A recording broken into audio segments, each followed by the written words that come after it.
Family है Solanaceae, potato की family है। 90 जेनरा और 2000 स्पीशीज हैं और ट्रॉपिकल और टेम्परेट रीजन्स में पाई जाती है। ट्रॉपिकल रीजन कहते हैं कि ज़मीन के यहाँ दरमियान से हम एक फर्जी लकीर लगाते हैं जिसे ख़त इस्तवा कहते हैं। तो इस्तवा के आसपास के इलाकों को ट्रॉपिकल रीजन्स कहते हैं। यहाँ पे सारा साल बरसात का मौसम होता है, बारिश होती है, शदीद गर्मी होती है, हब्स वाला मौसम होता है। उसके मुकाबले में इक्वेटर से थोड़ा दूर जाएं लेकिन पोल्स पे ना जाएं, बिल्कुल किनारों पे ना जाएं, तो फिर जो दरमियान वाला इलाका है ये टेम्परेट रीजन कहलाता है और यहाँ पे चारों तरह के मौसम पाए जाते हैं।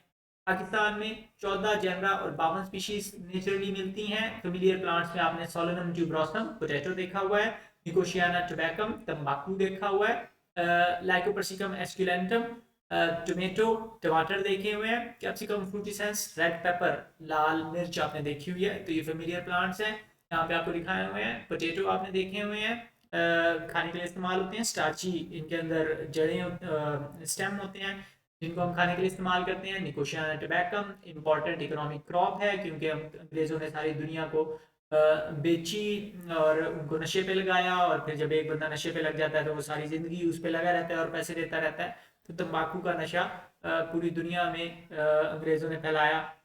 इसी तरह लाल मिर्च है तो मसाले के तौर पे इस्तेमाल करते हैं, टमाटर हैं तो इनको खाना पकाने के लिए आप इस्तेमाल करते हैं। इस ग्रुप में हर्ब्स श्रब्स और ट्रीज और वाइन्स आती हैं, यानी कि जड़ी बूटियां, झाड़ियां, दरख्त और बेलें। स्टेम हेरी या प्रिकली होता है। स्टेम को देखें तो उसके ऊपर छोटे छोटे से बाल या कांटे नजर आते हैं। लीव्स अमूमन अल्टरनेट होंगे। अल्टरनेट यहाँ पे आपको दिखाए हुए हैं कि एक डंडी ऊपर की तरफ ग्रो करती जा रही है, राइट साइड को एक लीफ निकला, थोड़ा आगे जाकर नेक्स्ट लीफ निकला, फिर थोड़ा और आगे जाकर राइट साइड पे, फिर थोड़ा और जाकर लेफ्ट साइड पे। तो अल्टरनेट के मुकाबले में दूसरा तरीकाकार ऑपोजिट होता है कि उसके अंदर क्या होता है कि एक ही डंडी चल रही है, दोनों तरफ इकट्ठे पत्ते निकले, फिर थोड़ा आगे चल के फिर दोनों तरफ पत्ते निकले, तो ये वाला स्टाइल ऑपोजिट होता है। तो इस ग्रुप में ऑपोजिट अमूमन नहीं होते, लेकिन फ्लोरल रीजन की पत्तियां ऑपोजिट हो सकती हैं, यानी कि जहाँ पे जिस टहनी पे फूल लगना है वहां पर पत्तियां ऑपोजिट अरेंजमेंट में ग्रो करती हैं, लेकिन ज्यादातर बाकी इलाकों में अल्टरनेट होती हैं। सिंपल पिटियोलेट है, पिटियोल लगा हुआ होता है। पिटियोल कहते हैं जो पत्ते की डंडी होती है, इस डंडी के ऊपर पत्ता लगा हुआ है। तो अगर डंडे के ऊपर मतलब मेन जो टहनी है उससे एक छोटी डंडी निकलती है और फिर उसके ऊपर पत्ता लगता है। तो अगर ये छोटी डंडी ना हो और पत्ता डायरेक्टली मेन डंडी के साथ जुड़ा हुआ हो तो ऐसे पत्ते को हम सेसाइल कहते हैं। सेसाइल का मतलब है कि वो मूव नहीं कर सकता, उसकी टहनी नहीं है तो वो फ्रीली हिलजुल नहीं सकता।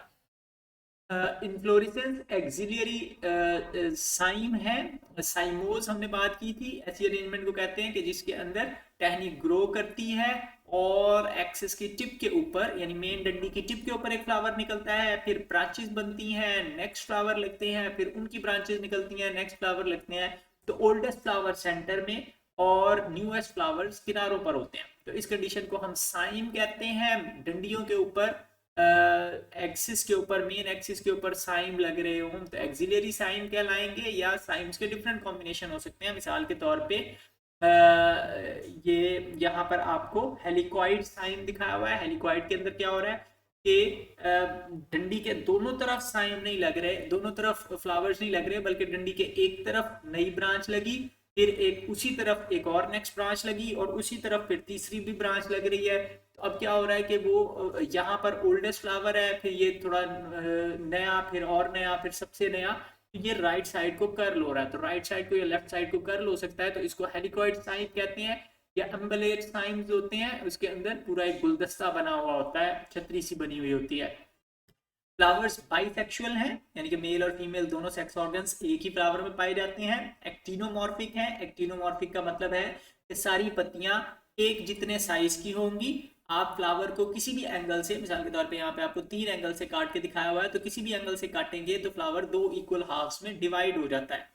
या हम कहते हैं कि फ्लावर्स वीकली जाइगोमॉर्फिक हैं, कि कोई पत्ती थोड़ी सी बड़ी होगी तो इस वजह से इक्वल हाफ्स में काटना जरा मुश्किल काम है। हाइपोगाइनस फ्लावर होता है, यानी कि ओवरी ऊपर होगी, उसके नीचे से, यानी कि ओवरी देखें तो यहाँ पर फ्लावर में ऊपर रखी हुई है और नीचे से पत्तियां निकल रही हैं, इसको हाइपोगाइनस कहते हैं। और फ्लावर्स पेंटामीरस होते हैं। पेंटामीरस का मतलब है कि 5 पत्तियों पर मुश्तमिल है। 5 टुकड़े, 5 पत्तियां होंगी, 5 एंथर्स होंगे और इस तरह चलेगा। कैलिक्स अमूमन 5 सेपल्स पर मुश्तमिल होता है। सेपल्स वो ग्रीन वाली डंडियों को कहते हैं और यूजुअली परसिस्टेंट होता है। परसिस्टेंट का मतलब है कि ये जब आप फल को तोड़ते हैं तो उसके साथ ही कैलिक्स भी आ जाता है। बाज फल ऐसे होते हैं जिनमें फल बनने के बाद भी कैलिक्स मौजूद होता है, यानी कि कई में वो पत्तियां वगैरह अमूमन झड़ जाती हैं शुरू में ही, लेकिन कई फलों में पत्तियां झड़ती नहीं हैं और यहाँ पर आपको ये ग्रीन वाली पत्तियां साथ जुड़ी हुई नजर आ रही हैं, तो ये परसिस्टेंट कैलिक्स है। इसी तरह आपने मिर्चों के अंदर देखा हुआ है, इसी तरह आपने बैंगन के अंदर देखा हुआ है कि उनका वो ग्रीन कलर का कैलिक्स बैंगन के ऊपर परमानेंटली मौजूद रहता है और उसको अलग करना काफी मुश्किल काम है।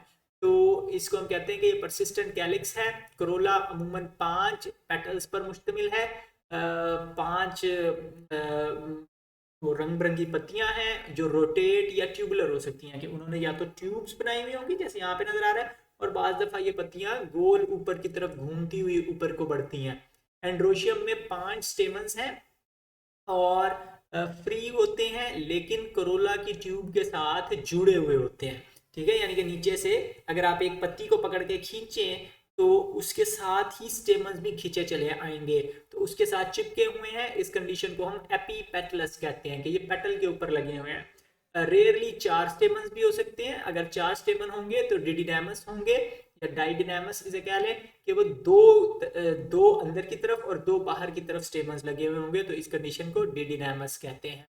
गाइनोशियम में कंपाउंड पिस्टिल है। कंपाउंड पिस्टिल का मतलब है कि 2 कार्पल से मिलकर बनी हुई है और कार्पल्स आपस में एक दूसरे के साथ जुड़ी हुई हैं बिल्कुल। उनको अलग अलग करना, जिस तरह माल्टे की फांक आप अलग कर लेते हैं, वैसे अलग करना पॉसिबल नहीं है।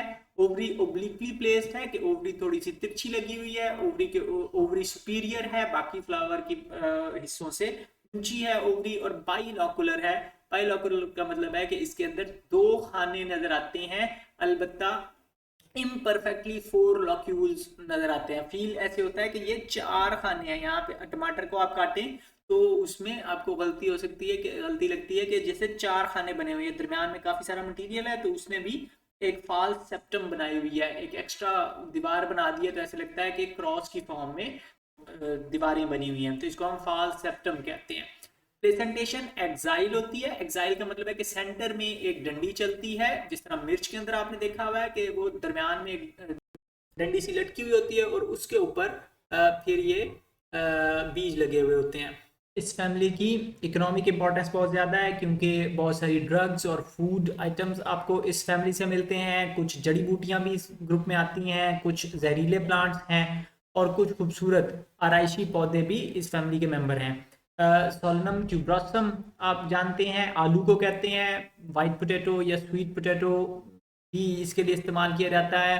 आयरलैंड के अंदर मेन डाइट थी, आपको पता है कि जी कहत आ गया था जब आलूओं की फसल ख़राब हुई तो उसकी वजह से लाखों की तादाद में लोग मर गए थे।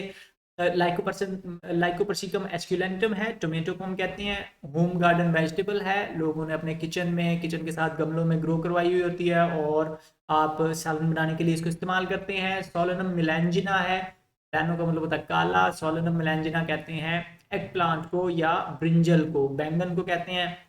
इसी तरह कैप्सिकम एनुअम और कैप्सिकम फ्रूटिसेंस हैं, तो इनके अंदर विटामिन ए और विटामिन सी इनके फ्रूट में होता है और ये मसाले के तौर पे हम इस्तेमाल करते हैं। इसी तरह फाइसेलिस ग्राउंड चेरी को कहते हैं। अब ये जब टमाटर की तरह ये छोटा सा फ्रूट होता है, बिल्कुल छोटा सा होता है और इसके कैलिक्स अमूमन इसके ऊपर एक फॉल सा बना लेते हैं, एक वो नरम सा फॉल सा बनाया हुआ होता है, परसिस्टेंट कैलिक्स होता है जो परमानेंटली इसके साथ रहता है। इनको हम हस्क टोमेटोज भी कहते हैं। निकोशियाना टबैकम है, तंबाकू, तो कमर्शियली बहुत ज़्यादा इंपॉर्टेंट है। इसके ड्राइड लीव्स को सिगरेट्स में इस्तेमाल किया जाता है, नशा करते हैं लोग, लंग कैंसर का बाइस बनता है अल्टीमेटली। इसी तरह एट्रोपा बेलाडोना है, यहाँ पे आपको दिखाया हुआ है।